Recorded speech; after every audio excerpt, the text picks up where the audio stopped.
ৰিফাইনেৰীত বিভিন্ন বিকাশ আৰু উন্নয়নৰ কাম চলি আছে। নুমলীগড় ৰিফাইনেৰীত আমাৰ শ্বেয়াৰ অফ ইনভেষ্টমেণ্ট এইটো লাষ্ট এণ্ড ফাইনেল কল বুলি কোৱা হয়। 205 কোটি টকা ৰাজ্য চৰকাৰে দিবৰ বাবে সিদ্ধান্ত গ্ৰহণ কৰিছে। আজি আমাৰ কেবিনেটত অসমত সোলাৰ পাৱাৰ জেনেৰেশ্যনৰ যিখন প্ৰমোচন পলিচি, সেই প্ৰমোচন পলিচিখনো আজি কেবিনেটে এপ্ৰুভ কৰিছে। আপোনালোকে জানে এটা 1985 চনতে কাজিৰঙাৰ ষষ্ঠ যিটো আমি ইয়াক ক'ব গ'লে এডিশ্যন বুলি কওঁ, যিটো 6th এডিশ্যন, 1985 চনতে তাৰ খচৰা প্ৰকাশ কৰা হৈছিল। আজিলৈকে তাক চূড়ান্ত ৰূপ দিয়া হোৱা নাছিলে। আজি আমাৰ কেবিনেটে কাজিৰঙাৰ 6th এডিশ্যনটো আমি চূড়ান্ত ৰূপ দিওঁ। যেতিয়া কাজিৰঙাত আমি 6th এডিশ্যনৰ ফাইনেল নটিফিকেশ্যন আজি আমি এপ্ৰুভ কৰিছোঁ, ইয়াৰ টোটেল হেক্টৰ হ'ব 47,291 হেক্টৰ। কাজিৰঙাৰ 6th এডিশ্যন আজি কেবিনেটে ফাইনেলি নটিফাই কৰিছে। ইমান দিন এইটো এটা প্ৰিলিমিনাৰী নটিফিকেশ্যনৰ ওপৰত আছিলে। আজিৰ পৰা এইটো চূড়ান্ত হ'ল আৰু চূড়ান্ত বাউণ্ডৰীটো আমি 47,291 হেক্টৰত আমি চূড়ান্ত কৰিছোঁ। এই চূড়ান্ত কৰোঁতে আমি ৰাইজৰ কেইবাটাও সমস্যা আজি সমাধান কৰিছোঁ। বিশ্বনাথ চাৰিআলি জিলাৰ গোপালজাৰণী, গনাইটাপু, জাব্ৰে, থুটেচাপৰি, বালিগাঁও, বিশ্বনাথ ঘাট, উমাতামনি, এই গোটেইকেইটা অঞ্চলক আমি কাজিৰঙাৰ ষষ্ঠ অনুসূচীৰ বাহিৰত ৰাখিছোঁ। Without reducing the area. যেতিয়া প্ৰিলিমিনাৰী নটিফিকেশ্যন আছিলে তেতিয়া 41,000 হেক্টৰ আছিলে। আজি আমি হেক্টৰ 47,000 কৰিলোঁ, বঢ়ালোঁ। কিন্তু ৰাইজে ইমান দিনে ভুগি থকা সমস্যা গোপালজাৰণী, গনাইটাপু, জব্ৰে, থুটেচাপৰি, বালিগাঁও, বিশ্বনাথ ঘাট আৰু উমাতামনিক আমি ষষ্ঠ অনুসূচীৰ পৰা আমি বাহিৰত ৰাখিলোঁ। ঠিক তেনেধৰণে আমাৰ কলিয়াবৰৰ হাতীমূৰা, শিলঘাট আদি যি অঞ্চলত ইমান দিন তেওঁলোকৰো এটা অনিশ্চয়তাত আছিলে, তেওঁলোকো এতিয়া ষষ্ঠ অনুচ্ছেদত নাথাকে, 6th এডিশ্যনত নাথাকে। কিন্তু total hectare of land in 6th edition এইটো 6,000 হেক্টৰ প্ৰিলিমিনাৰী নটিফিকেশ্যনতকৈ বাঢ়িছে। কাৰণ ব্ৰহ্মপুত্ৰৰ মাজত তেনেকুৱা নতুন নতুন এৰিয়া ক্ৰিয়েট হৈছিলে, গোটেইখিনি আমি ষষ্ঠ অনুচ্ছেদত আমি দিলোঁ। কিন্তু ৰাইজৰ গাখীৰ খাটি, চিলঘাট, হাতীমূৰা, এই গোটেই ৰাইজৰ এটা সমস্যা আজি বিডুবি, এই গোটেইবিলাক ৰাইজৰ সমস্যাও আজি সমাধান হ'ল। আজি আমাৰ কেবিনেটে লাচিত বৰফুকন একাডেমী অৰ্থাৎ দেৰগাঁৱৰ পুলিচ একাডেমীৰ ফেজ 2, য'ত নেকি ৰেচিডেঞ্চিয়েল কোৱাৰ্টাৰসমূহ হ'ব, ট্ৰেইনিংসকলৰ ৰেচিডেঞ্চিয়েল কোৱাৰ্টাৰ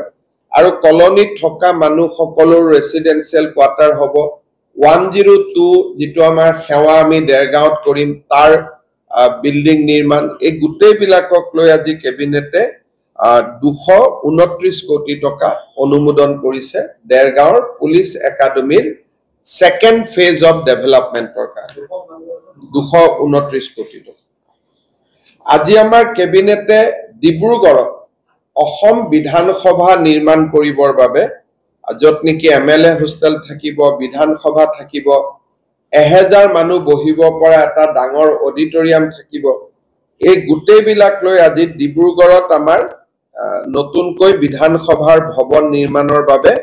কেবিনেটে 284 কোটি টকা অনুমোদন জনাইছে। ডিব্ৰুগড়ৰ বাবে আৰু এটা সুখবৰ, ডিব্ৰুগড়ত যিখন খনিকৰ ষ্টেডিয়াম আছিলে, তাক ইনিচিয়েলি 5,000 মানুহে বহি চাব পৰা এখন ষ্টেডিয়াম নিৰ্মাণৰ কল্পনা কৰা হৈছিল। মই তাত কেইবাবাৰো গৈছিলোঁ। আৰু যাওঁতে আমি সিদ্ধান্ত লৈছিলো যে অসমৰ সৰ্ববৃহৎ ষ্টেডিয়ামখন আমি ডিব্ৰুগড়ত বনাম আজি কেবিনেটে 209 কোটি টকা অনুমোদন কৰিছে 35,000 মানুহে খনিকৰ ষ্টেডিয়ামত একেলগে বহি খেল চাব পাৰিব আৰু গুৱাহাটীৰ সৰুসজাই ষ্টেডিয়ামতকৈ এইখন 10,000 সিটিং কেপাসিটিত বেছি হ'ব অসমৰ আটাইতকৈ ডাঙৰ ষ্টেডিয়ামখন ডিব্ৰুগড়ৰ বাবে এতিয়া নিৰ্মাণ হ'ব খনিকৰত য'ত 5,000 মানুহ বহিব পৰা কল্পনা আছিল আজি কেবিনেটে 35,000 মানুহ বহিব পৰা প্ৰজেক্ট এটা অনুমোদন কৰিছে 209 কোটি টকা এক্সট্ৰা আমি ইয়াত ব্যয় কৰিম আৰু ইভেন্টুৱেলি এইখনে ডিব্ৰুগড়ৰ খনিকৰ ষ্টেডিয়ামখনে অসমৰ আটাইতকৈ ডাঙৰ ষ্টেডিয়ামলৈ ৰূপান্তৰ হ'ব আমাৰ ডিসেম্বৰ 8 ডিসেম্বৰ তাৰিখে আজি আমি যেটো কনসাৰ্ট ইকনমিৰ কথা কলো বিশেষকৈ ইয়ং জেনাৰেশনে খুব ভাল পাব পোষ্ট মেলনে বুলি এটা ডাঙৰ কনসাৰ্ট গ্ৰুপ আছে 8 ডিসেম্বৰত তেওঁলোকে গুৱাহাটীত আহি পাৰফৰ্ম কৰিব আজি আমাৰ যেটো কনসাৰ্ট ইকনমি আমি এপ্ৰুভ কৰিলো তাৰ প্ৰথম ৰিজাল্টটো হল যে 8 ডিসেম্বৰত পোষ্ট মালনে আহিব আদাৰৱাইজ তেওঁলোক শিলংতে যায় এবাৰ গুৱাহাটীত হ'ব আৰু খনিকৰ আদি ষ্টেডিয়াম জোৰহাট হৈ গলে লাহে লাহে আমি জোৰহাট ডিব্ৰুগড়টো লৈ যাব পাৰিম but Post Malone show on 8 December in Guwahati is confirmed এটো আমেৰিকান ৰক বেণ্ড আৰু যদি আপোনালোকৰ কিবা খুদিবলগীয়া আছে মই ক'ব পাৰো নহলে আমি পিছত এসপি কনফাৰেন্সৰ বিষয়ে মই আপোনালোকক গোলাঘাট জিলাৰ কেবিনেট বৈঠক নহয় ভৱিষ্যতে আমি পূজাৰ সময়ত গোলাঘাট জিলাত কেবিনেট অনুষ্ঠিত কৰিম আজি আমাৰ মন্ত্ৰী বিধায়ক সকলো জোৰহাটত থাকিব তাৰ সুবিধা লৈ আৰু মই যেহেতু দেৰগাঁৱত আছো তাৰ সুবিধা লৈ আমি কেবিনেট বৈঠকখন অনুষ্ঠিত কৰিছো গতিকে গোলাঘাট জিলাৰ বিষয়ে আজি আমি ইয়াতে একো আলোচনা নকৰো গোলাঘাটত যেতিয়া কেবিনেট পাতিম সেই সময়ত আমি গোলাঘাট জিলাৰ বিষয়ে আলোচনা কৰিম আজি আমাৰ কেবিনেটত কেইটামান গুৰুত্বপূৰ্ণ সিদ্ধান্ত লোৱা হৈছে আপোনালোকে জানে যে অসমত এতিয়া বহুখিনি উদ্যোগ আহিছে প্ৰাইভেট বিজনেছ আহিছে তেওঁলোকে চৰকাৰৰ পৰা পিএসও বিচাৰি থাকে যে আমাক প্ৰাইভেট সিকিউৰিটি আমাক পিএসও দিব লাগে বহুত ক্ষেত্ৰত আন বিষয়াসকলে বা আন ব্যক্তিসকলেও পিএসও বিচাৰে এতিয়া চৰকাৰে এটা আজি সিদ্ধান্ত লৈছে যে কোনোবা ব্যক্তিৰ যদি থ্ৰেট পাৰসেপশন থাকে তেও আমাক পিএসওৰ বাবে আবেদন কৰিব পাৰিব কিন্তু পিএসও জনৰ সম্পূৰ্ণ দৰমহা সেই ব্যক্তিজনে দিব অৰ্থাৎ ধৰক এতিয়া জাগিৰোডতে সেমিকন্ডাক্টৰ ইন্ডাষ্ট্ৰি আছে তেওঁলোকৰ বিষয়াসকলে ক'ব আমাক পিএসও দিও আমি পিএসও দিম কিন্তু আমাক 75,000 rupees মাহত চৰকাৰক দিব লাগিব তাৰ মানে it will be paid PSO কিন্তু paid PSO হলেও সকলোৱে নাপায় যাৰ থ্ৰেট আছে ভাবুকি আছে জীৱনৰ প্ৰতি তেওঁলোকে হেপাও দ্বিতীয়তে আজি আমাৰ কেবিনেটত আমি আপোনালোকে জানে যে আমাৰ সুবুৰীয়া ৰাজ্য মেঘালয়ত বহুত বিলাক কনসাৰ্ট হৈ আছে কেইদিনমান আগতে আহমেদাবাদত কনসাৰ্ট হৈছিল কোল প্লে বুলি প্ৰায় GST হোটেলত থকা এই সকলো মিলি গুজৰাটে প্ৰায় এটা কনসাৰ্টতে 600 কোটি টকা উপাৰ্জন কৰা বুলি বাতৰি কাকতত এটা ইম্প্যাক্ট এনালাইসিস ওলাইছিল আজি অসমৰ কনসাৰ্ট ইকনমিৰ ওপৰত আমি বাজেটত কৈছিল তাৰ আজি আমি পলিচিটো ইয়াত এপ্ৰুভ কৰিছো আৰু আমাৰ নামটো ডিসেম্বৰ মাহত গুৱাহাটীত আমি এটা ডাঙৰ কনসাৰ্ট এটা অনুষ্ঠিত হ'ব কনসাৰ্ট ইকনমিৰ আধাৰত আৰু কনসাৰ্ট ইকনমিৰ ভৱিষ্যতৰ ভেনু হিচাপে গুৱাহাটী ডিব্ৰুগড় আৰু জোৰহাটক আমি আজি কেবিনেটত অনুমোদন দিয়া হৈছে অৰ্থাৎ যি কোম্পানী কনসাৰ্ট অসমত অনুষ্ঠিত কৰিব আহিব তেওঁলোকক আমি তিনিটা স্থানত কনসাৰ্ট অনুষ্ঠিত কৰিবৰ বাবে আমি ইনস্পায়াৰ কৰিম এটা হল গুৱাহাটী এটা ডিব্ৰুগড় এটা জোৰহাট গুৱাহাটীত ইতিমধ্যে ডিসেম্বৰ মাহত এটা ডাঙৰ কনসাৰ্ট আহিব আমি ভাবো যে মেঘালয়ৰ লগত আমি এটা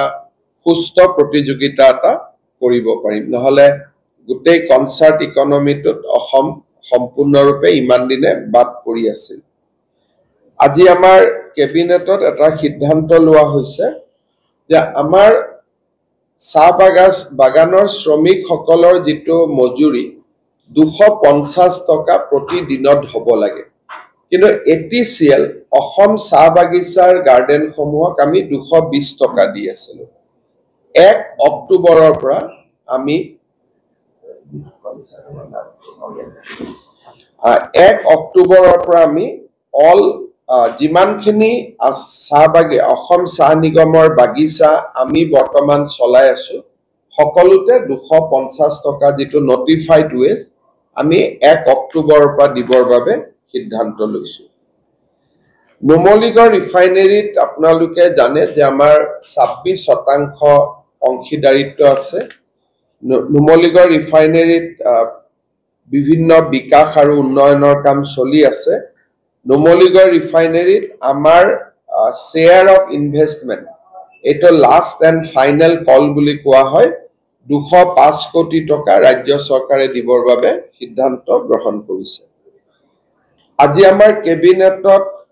অসমত সোলাৰ পাৱাৰ জেনাৰেশনৰ যিখন প্ৰমোশন পলিসি